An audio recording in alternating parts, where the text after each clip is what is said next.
Hi friends, welcome to our channel Kammanaina Ruchulu. నేను ఇవాళ పిల్లలకైనా పెద్దలకైనా ఎంతో నచ్చేలాగా మీ స్పైసీనెస్కి తగినట్లుగా ఉండే స్నాక్ రెసిపీని చూపించబోతున్నాను. అదే వంకాయ బజ్జీలు. దీనికోసం వంకాయలు ఇలా పెద్ద సైజులో ఉండే కాకుండా ఇట్లా చిన్న సైజులో ఇంకా మీడియం సైజులో ఉండే వాటిని సెలెక్ట్ చేసుకోండి. ఇవైతే కట్ చేయకుండా అలాగే డైరెక్ట్గా వేసేయచ్చు. ఇలా అవకాశం లేకపోతే మాత్రం ఇక పెద్ద కాయలనే తీసుకొని 4 ముక్కలుగా కట్ చేసి వాటితో అయినా బజ్జీలు వేసుకోవచ్చు. ఇప్పుడు ముందుగా ఈ వంకాయ బజ్జీలు క్రిస్పీగా మంచి టేస్టీగా రావాలంటే పిండిని ఎలా తయారు చేసుకోవాలో చూపించబోతున్నాను.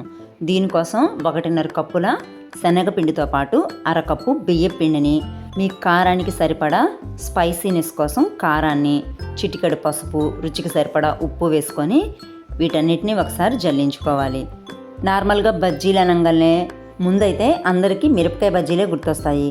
కానీ మిరపకాయ బజ్జీలు అందరూ తినలేరు. ముఖ్యంగా పిల్లలైతే మిర్చి ఘాటుగా ఉంటుందని మిర్చిని అలాగే వదిలేసి పై పొర వరకు తింటారు. అప్పుడు పెద్ద టేస్టీగా కూడా ఉండదు. కాబట్టి ఇలా వంకాయ బజ్జీలు ప్రిపేర్ చేసుకోండి. మీ కారానికి తగినంత ఉప్పు కారాలను అడ్జస్ట్ చేసుకోవచ్చు. కాబట్టి పిల్లలైనా పెద్దలైనా చాలా ఇష్టంగా తింటారు. ఇది మంచి ఫ్లేవర్ఫుల్గా ఉండడం కోసం వాముని కాస్త నలిపి వేసుకుంటున్నాను. అలాగే మీ దగ్గర అవైలబిలిటీలో ఉంటే మాత్రమే సన్నగా కట్ చేసి పెట్టుకున్న కొత్తిమీర తరుగు కానీ కరివేపాకు తరుగు కానీ వేసి ఒకసారి బాగా మిక్స్ చేసేసుకొని కొద్దిగా మాత్రమే వాటర్ని కలుపుకుంటూ పిండిని మరీ గట్టిగా కాకుండా అలానే పలుచుగా కాకుండా రిబ్బన్ కన్సిస్టెన్సీ వచ్చే వరకు ఉండలు లేకుండా చక్కగా మిక్స్ చేసేసుకోవాలి. ఇట్లా చక్కగా మనకి సరిపడా కన్సిస్టెన్సీ వచ్చినాక ఈ పిండి మీద మూత పెట్టేసి 2-3 నిమిషాలు పక్కన పెట్టేసుకోవాలి. మనం పైన పిండిలో ఉప్పు కారాలు ఎంత వేసుకున్నా కానీ లోపల వంకాయలు చప్పగా ఉంటాయి కదా, అలా చప్పదనం లేకుండా పిల్లలకైనా పెద్దలకైనా బాగా నచ్చేలాగా దాంట్లో ఒక మసాలా కారాన్ని అయితే ప్రిపేర్ చేసుకుందాం.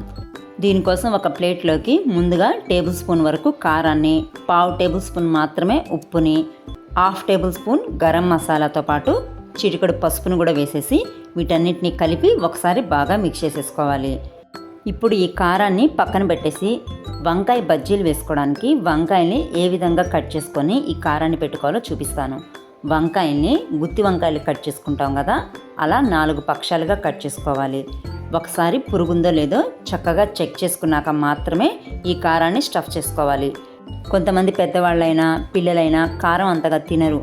అలాంటప్పుడు వాళ్ళ కోసం కాస్త తక్కువగా కారాన్ని స్టఫ్ చేసేసి వంకాయ అంతా స్ప్రెడ్ అయ్యేలాగా ఇలా చక్కగా మిక్స్ చేసేసుకొని పక్కన పెట్టుకోవాలి. అదే కారం బాగా తినేవాళ్ళు అనుకోండి, వాళ్ళకి ఇంకాస్త కారం ఎక్కువగానే పెట్టుకోవచ్చు. జనరల్గా వంకాయలు కట్ చేసిన వెంటనే కండ్రెక్కుతాయని ఉప్పు వేసిన నీళ్ళలో వేస్తాము. కానీ మనం ఇక్కడ ఉప్పు కలిపిన మసాలా కారాన్ని స్టఫ్ చేసుకుంటున్నాం కాబట్టి కండ్రేమి ఎక్కవు. అలా అని కాయలన్నిటికీ ఒకేసారి ఈ మసాలా కారం పట్టించకుండా మనం డీప్ ఫ్రై ఎన్నైతే చేయదలుచుకున్నామో అన్ని కాయలు మాత్రమే కట్ చేసుకుంటే సరిపోతుంది. ఒక వాయ ఏగేసరికి మనం మిగతా కాయల్ని కట్ చేసుకొని మసాలా కారాన్ని పెట్టుకోవచ్చు. ఇప్పుడు మనం ముందుగా మిక్స్ చేసి పెట్టుకున్న బజ్జీ పిండి మిశ్రమంలోకి కాస్త సోడా ఉప్పును కూడా వేసుకోవాలి. సోడా ఉప్పు వేయలేదనుకోండి, మనం ఎంత బాగా ప్రిపేర్ చేసుకున్నా సరే బజ్జీలు సరిగ్గా పొంగవు. పై లేయర్ కూడా కాస్త గట్టిగా అనిపిస్తుంది. కాబట్టి సోడా ఉప్పు అయితే కంపల్సరీగా వేసి బాగా బీట్ చేసుకున్నాక మనం స్టఫ్ చేసి పెట్టుకున్న వంకాయల్ని వేసుకొని బాగా కాగిన నూనెని మీడియంలో పెట్టుకొని వంకాయలన్నింటినీ వేసుకున్నాక అప్పుడు మంటని హై ఫ్లేమ్లో పెట్టుకోవాలి. వంకాయ కాస్త లావుగా ఉంటుంది కాబట్టి ఒక్కోసారి మనం పిండి వేసినాక ఇలా పొట్ట విచ్చిపోతుంది. అప్పుడు కాస్త పైన పిండి వేసుకుంటే సరిపోతుంది. ఇవి కాస్త కాలినాక మాత్రమే గెరిటితో రెండో వైపు కూడా తిప్పుకొని అన్ని వైపులా సమానంగా కాలేటట్టుగా డీప్ ఫ్రై చేసుకోవాలి. మీరు పిండిని మరీ గట్టిగా కలుపుకొని వంకాయ అస్సలు గ్యాప్ లేకుండా డీప్ ఫ్రై చేసుకున్నారనుకోండి, పై లేయర్ క్రిస్పీగా వస్తుంది కానీ లోపల వంకాయ మాత్రం పచ్చిగా ఉంటుంది. కాబట్టి పిండిని నేను చూపించిన కన్సిస్టెన్సీలో మాత్రమే ప్రిపేర్ చేసుకోవాలి. ఇప్పుడు దీన్ని మరింత టేస్టీగా కలర్ఫుల్గా సర్వ్ చేసుకోవడానికి స్క్రీన్ మీద చూపిస్తున్నట్టుగా దీనిపైన కాస్త ఉప్పు కారం స్ప్రింకిల్ చేసుకొని సన్నగా కట్ చేసి పెట్టుకున్న ఆనియన్తో పాటు కాస్త లెమన్ జ్యూస్ని కూడా యాడ్ చేసుకొని సర్వ్ చేసుకోండి. వీటిని పెద్దవాళ్లే కాదు, పిల్లలు ఇంకా వంకాయని బాగా ఇష్టపడే వాళ్ళు భలే ఎంజాయ్ చేస్తూ తింటారు. టేస్ట్ అయితే సూపర్గా ఉంటాయి. ప్రాసెస్ కూడా ఎంత సింపుల్గా ఉందో చూసారు కదా.